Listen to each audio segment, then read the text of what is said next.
I'm with a man who survived an attack on Starkiller Base, the Heroes reboot, and Kevin Smith's second-hand smoke.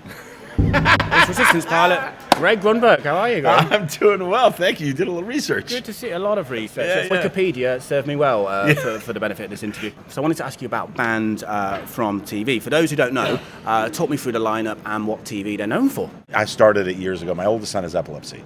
There's a stigma attached, so I was like, okay, how do I raise money? What do I do?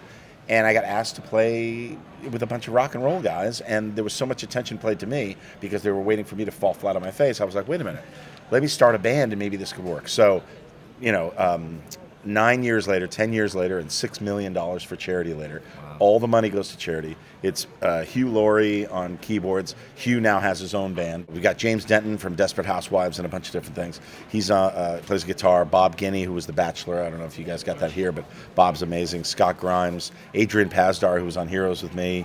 Jesse Spencer, who was on House and now on Chicago Fire. Of course, the famous rock star cliche, one of many, is the throwing the televisions out of the hotel windows. Now, with you, I don't think that would work because it might affect your ratings. So do you take it out on radios instead? Well, we do, yes. It's old Walkmans, old Sony Walkmans. We like to throw it, and we don't have a lot of strength left. We're kind of older men, so it usually hits the window and knocks down. So there's not a lot going on there. But now with Kevin Smith, I'm working with Kevin Smith, so yes. nice transition, yes. By the way, right? Yes. It's going to be like working with Cheech and Chong. I'm very excited about the smoke factor and actually having Kevin join the band. It's called Geeking Out, and it's the two of us absolutely geeking out with the access that we have. Yes, I was in Star Wars, but I'm just as much a fan, honestly, as anybody else. We are really going to explore, interviewing JJ, interviewing, all the friends that I have, friends that he has. 2 episodes later, that kind of runs out, but we've been working with a lot of people over the years, so it's kind of peer-to-peer geeking out. Obviously, you and JJ, and it's no secret you grew up together and you've ended up working together. Did you ever, as kids growing up, being these geeks, and I say geeks in a nice way, because it is a nice word now. I think there was a time it was offensive. No, almost, you hit on it. Now it's in vogue. It's like people are proud geeks. I don't even remember your question. I don't think I even got to the question. I think yet. It's because of the pubic hair that's on the mic. Let me just. The listener is now experiencing the removal in their their ears ears of a pubic hair, That's which is really Who strange. did you interview? Is that? Oh, that was Hugh Laurie. Really? Yeah. It's an interesting place that you put the microphone for Hugh. Chewbacca's just entered the room. Really? Hey. Peter Mayhew. Peter Mayhew, who is, by the way, such a lovely person. I gotta go say hello. If you're gonna leave me for anyone, Chewbacca's cool. I'm cool with that. Peter Mayhew. It's the man I model my appearance on, after all. So. That's true. Do you want to go say hello? I'm gonna go say hello for 2 seconds. We'll pause. It's difficult enough being a Star Wars fan and not working on it in terms of trying to avoid spoilers and reading these theories. Yeah. What was it like actually being there? Were you trying to find out more information, or were you trying to keep a distance? No, I was trying to find out more information. Trust me. JJ and I, when we were, 13, 14, we're standing in line to see the original, the premiere of the first Star Wars, and here we are. He's the boss, and I have a little role. I mean, it's just crazy. I mean, JJ was just brilliant forever.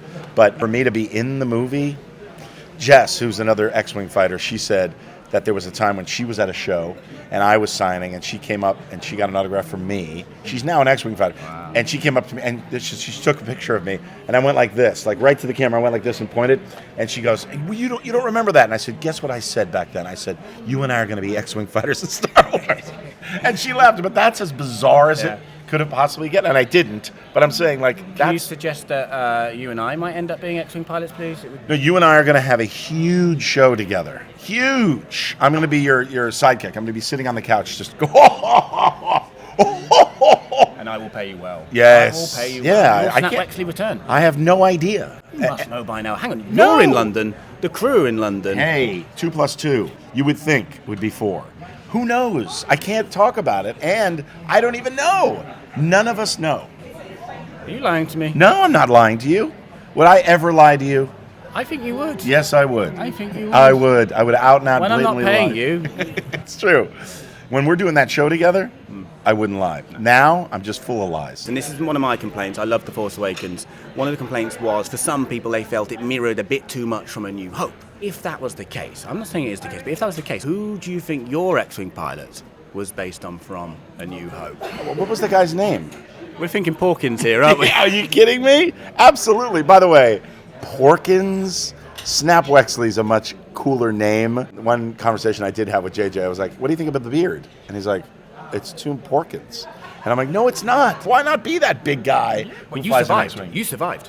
I survived. Porkins, unfortunately, did not survive I the know. first Death Star. That's true. But I survived only because when we were shooting the X-Wing stuff, they had a list of, they would shout out the lines and I would have to repeat them. And a bunch of the lines were, I've been hit, I'm going down. And I'm like, I'm not saying any of that stuff. So you can only control your destiny so much, but I didn't at least indicate that I was going to get hit. Which is why you are, in fact, returning for episode 8, aren't you? Oh, I'm not. I don't know. You're lying. See, now you're lying. Well, that's the effect you've had on me. That's true. Star Wars or Star Trek? Both. You have to war before you trek. I'm in the new Star Trek coming out, and I'm very excited about that. I've shot my stuff. I'm super excited. I think this has been said before, but that is like you are playing in the Rolling Stones and the Beatles. I've never heard it put that way. I'm taking it. It has not been said before. That's brilliant, actually. I have to say. No, it's kind of ridiculous.